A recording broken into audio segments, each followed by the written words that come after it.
بسم اللہ الرحمن الرحیم۔ السلام علیکم ورحمۃ اللہ وبرکاتہ۔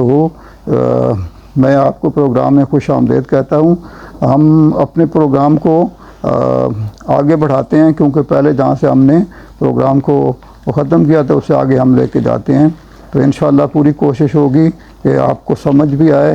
میں اپنی طرف سے پوری کوشش کرتا ہوں کہ قرآن پاک اور حدیث مبارکہ کے حوالے دے کے، تاکہ کوئی ایسی بات نہ ہو کہ جس میں قرآن پاک یا حدیث مبارکہ کا حوالہ نہ ہو۔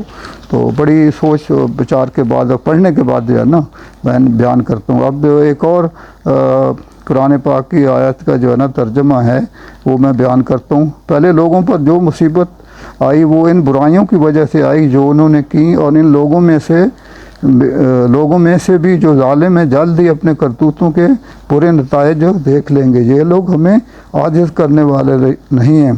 سورۃ الزمر آیت نمبر 51۔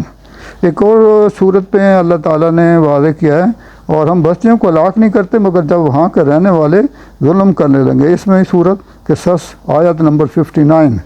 تو یہ اللہ تعالیٰ نے مختلف مواقع کے اوپر قرآن میں واضح ہدایات دی ہیں، تو ہم چونکہ ترجمے کے ساتھ پڑھتے نہیں ہیں اور عربی ہیں تو سمجھ نہیں آتی، اس لیے کوشش کیا کریں کہ یہ واقعات جو ہے نا پڑھیں گے تو سمجھ آئے گی۔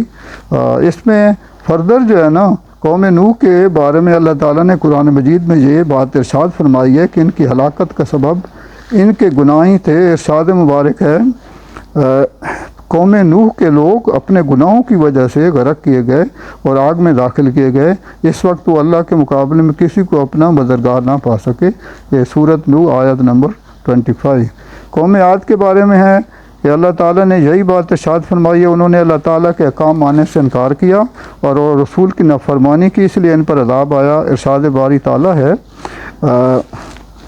کہ یہ فردر اللہ تعالیٰ نے قوم عاد کے بارے میں، اور یہ ہے کہ قوم عاد انہوں نے اپنے رب کی آیات ماننے سے انکار کیا، اس کے رسولوں کی نافرمانی کی اور حق سے اناد رکھنے والے ہر جبار کے پیچھے چلے، جس کے نتیجے میں اس دنیا میں بھی ان پر لعنت کی گئی، آخرت میں بھی لعنت تو کیے جائیں گے۔ خبردار، قوم عاد نے اپنے رب سے کفر کیا، سنو اسی وجہ سے قوم عاد ہلاک کی گئی۔ تو اس میں سورۃ ہود ہے اور آیت نمبر 59 اور 56 ہے۔ اور ایک اور جگہ پہ اللہ تعالیٰ نے قرآن پاک میں قوم سمود کی ہلاکت کا سبب بھی ان کے گناہ ہی تھے۔ ارشاد والی تعالیٰ ہے اور میں ترجمہ بیان کرتا ہوں۔ اور جو قوم سمود تھی ان کے سامنے ہم نے ہدایت پیش کی، لیکن انہوں نے ہدایت کے بجائے اندھا پن پسند کیا، چنانچہ ان کی بدعمالیوں کی وجہ سے انہیں رسوا کن عذاب نے آ لیا۔ سورۃ فضیلت اور سجدہ ہے آیت نمبر 71۔ اس میں اللہ تعالیٰ نے سات سزا بھی بتا دی ہے قوموں کی جو بالکل جو ہے نا دین سے دور ہو جاتی تھیں۔ قوم شعیب کی ہلاکت کا سبب بھی رسول کی نافرمانی ہی تھی۔ اس میں بھی ترجمہ میں بیان کرتا ہوں۔ اور مدین والوں کی طرف سے ہم نے ان کے بھائی حضرت شعیب علیہ السلام کو بھیجا۔ شعیب علیہ السلام نے اپنی قوم سے کہا، اے میری قوم، اللہ کی عبادت کرو، آخرت پر ایمان لاؤ اور زمین میں فساد برپا نہ کرتے پھرو۔ قوم نے شعیب علیہ السلام کو چلرا دیا، چنانچہ زبردست زلزلے کے عذاب نے انہیں پکڑ لیا اور وہ اپنے گھروں میں اوندھے منہ پڑے کے پڑے رہ گئے۔ تو یہ بھی قرآن پاک کی واضح ایک صورت میں بیان کیا گیا۔ اللہ نے ان کے اوپر جو ہے نا زلزلے کا باغ، اور وہ پورا جو قوم تھی وہ اوندھے منہ ادھر ہی اپنی گھروں میں مرے پڑے تھے۔ پھر آگے ہے قوم لوط کا، ہم جن پرستی کے گناہ میں مبتلا تھی، حضرت لوط علیہ السلام نے انہیں روکا تو باز نہ آئے، بلکہ حضرت لوط علیہ السلام کا مذاق اڑایا۔ اللہ تعالیٰ نے آسمانوں سے پتھروں کی بارش برسا کر انہیں ہلاک فرما دیا۔ ارشاد بالی تعالیٰ ہے جس کا ترجمہ ہے، ہم نے قوم لوط پر پتھروں کی بارش اس طرح برسائی جس طرح بارش برسانے کا حق ہوتا ہے، پھر دیکھو ان مجرموں کا انجام کیسے ہوا۔ سورۃ الاعراف آیت نمبر 84۔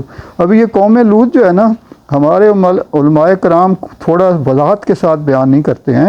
اس میں چاہیے کہ یہ عربی میں چونکہ ہے تو یہ قوم لوط کا کہتے ہیں، تو اس میں ابھی گاؤں کے اندر جو ان پڑھ لوگ ہوتے ہیں، خواتین عمارتیں ہیں، تو کھل کے بیان کرنا چاہیے۔ یہ وہ قوم تھی کہ جو مردوں کے ساتھ زنا کرتے تھے، اور لڑکے جو تھے لڑکوں کے ساتھ کرتے تھے، عورتوں کو چھوڑ دیتے تھے، عورتوں کے ساتھ جو ہے نا نہیں کرتے تھے، جو ایک شرعی طریقہ تھا۔ تو اس لیے فرشتے بھیجے گئے اللہ تعالیٰ نے، اور ان کو بالکل جو ہے نا واضح احکام دیے گئے۔ حضرت لوط علیہ السلام کے گھر میں پہنچے تو فرشتے انسان کی شکل میں گئے، بڑے خوبصورت تھے۔ تو یہ جو لوط علیہ السلام کی بیوی تھی، یہ خبریں دے دیتی تھی اپنی قوم کو جو ہے نا، اس لیے اللہ تعالیٰ نے ان کو بھی کہا کہ یہ جہنم میں ان کے ساتھ ہوگی۔ اس سزا میں بھی وہ وہاں پہ اللہ تعالیٰ نے اس کو بھی ساتھ اس قوم کے تباہ کر دیا، کیونکہ وہ اپنے گھر کی خبریں جو ہے نا اپنی قوم کو جا کے بتاتی تھی۔ تو یہ ایون حضرت لوط علیہ السلام نے کہا کہ میری بیٹیاں کے ساتھ جو کرنا ہے کر لو، لیکن تم یہ گندے اعمال چھوڑ دو۔ تو ان کا طریقہ یہی تھا کہ وہ پوری قوم جو ہے نا مرد جو ہے نا مرد کے ساتھ زنا کرتا تھا، اور لڑکے اور عورتوں کے ساتھ نہیں جاتے تھے، جس پہ اللہ تعالیٰ نے عذاب نازل فرمایا۔ تو اس لیے میں وضاحت کرنا چاہتا ہوں کہ ہمارے مسلمان جو شادی شدہ خواتین ہیں، بیٹیاں ہیں، اور جو ان کے خاوند ہیں، ان کو خدا را یہ جو اللہ تعالیٰ نے واضح طور بتایا ہے کہ جو بیوی کا جو رتبہ ہے نا، کہ شرعی حیثیت سے اللہ تعالیٰ نے اس شخص کو ملعون کہا ہے کہ اگر خامن جو ہے نا اپنی بیوی کے ساتھ ہو پخانے والی دبر اس کو کہتے ہیں، دبر والی جگہ سے اگر اس کے ساتھ ہم بستری کرتا ہے تو اللہ تعالیٰ نے اس کے اوپر وہ لعنت فرمائی ہے، اور قیامت والے دن جو ہے نا اس کو بڑا سخت عذاب دیا جائے گا۔ اس لیے شرعی لحاظ سے، کیونکہ دو فرشتے بیٹھے ہوتے ہیں، ان کو بھی حیا آتی ہے۔ جب آپ بے شک شادی شدہ ہیں اور آپ اپنی بیوی کے ساتھ ہم بستری کر رہے ہیں، صحبت کر رہے ہیں، تو چادر لے کے کریں، اتنا فرمایا۔ تو اگر لیکن ابھی ہمارا معاشرہ اتنا وہ چونکہ یہ آزاد مدر پدر آزاد جیسے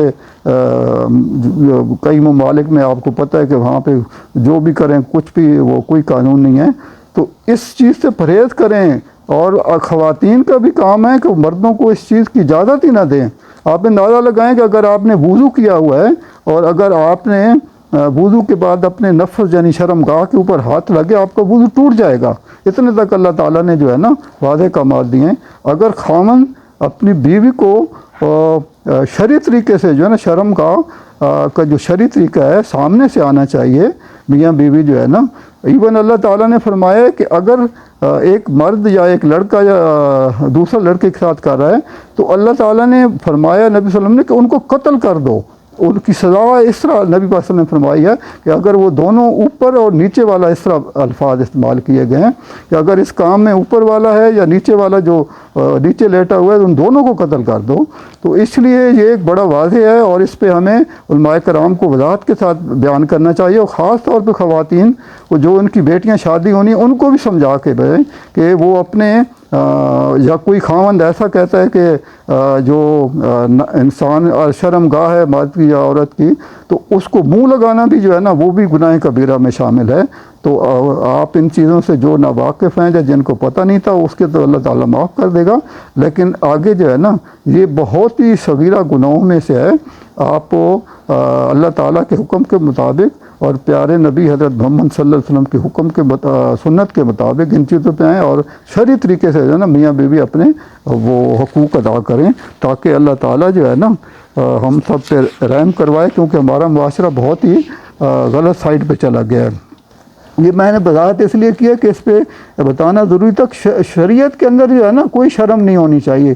ابھی پچھلے پروگرام میں نے بتایا ایک لڑکا آیا، اس نے نبی پاک صلی اللہ علیہ وسلم سے فرمایا کہ جی میں زنا کی مجھے اجازت دیں، تو صحابہ کرام غصے میں تھے کہ اس کو ہم ماریں، لیکن اللہ کے نبی نے اپنے پاس بلا کے بٹھایا اور اس کو کہا کہ اگر آپ کی والدہ کے ساتھ کوئی زنا کرے تو کیسے آپ کو اچھا لگے؟ انہوں نے کہا جی نہیں۔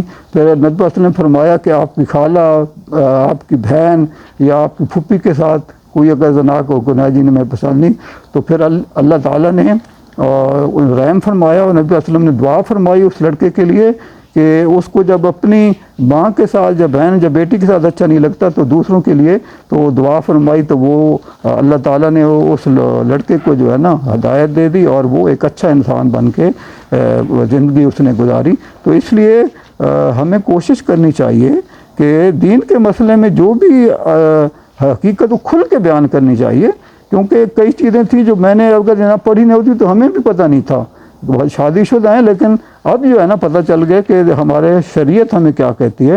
تو میں ایک اور واقعہ بیان کرتا ہوں، اور جس میں اللہ تعالیٰ نے فرمایا ہے، اور اللہ تعالیٰ ایک بستی کی مثال پیش کرتا ہے جو پرامن اور پرسکون زندگی بسر کرتی تھی، ہر طرف سے با فراغت رزق پہنچتا تھا۔ پھر اللہ نے اس نے اللہ کی نعمتوں کی ناشکری کی تو اللہ نے انہیں کرتوتوں کی وجہ سے بھوک اور خوف کا وعدہ چکھا دی۔ سورۃ نحل آیت نمبر 112۔ تو سورۃ سبا میں بھی اللہ تعالیٰ نے یمن میں بسنے والی ایک خوشحال اور اپنے وقت کی عظیم الشان قوم سبا کا بیان فرمایا، جس میں بری تجارت ساری دنیا کے لیے قابل رشک تھی، اور رات کے میدان میں دوسری قوم ان کی شانی نہیں تھی۔ اللہ تعالیٰ نے پوری دنیا میں انہیں عروج عطا فرما رکھا تھا، لیکن جب انہوں نے اللہ کے احکام کی نافرمانی کی تو اللہ تعالیٰ نے انہیں ذلت کیسے گڑھے میں پھینکا کہ ان کا نام و شان تک باقی نہ رہا۔ ارشاد باری تعالیٰ ہے جس کا ترجمہ ہے قوم سبا کے لیے ان کے اپنے ہی مسکن میں ایک نشانی موجود تھی، اس کے دائیں اور بائیں 2 باغ تھے۔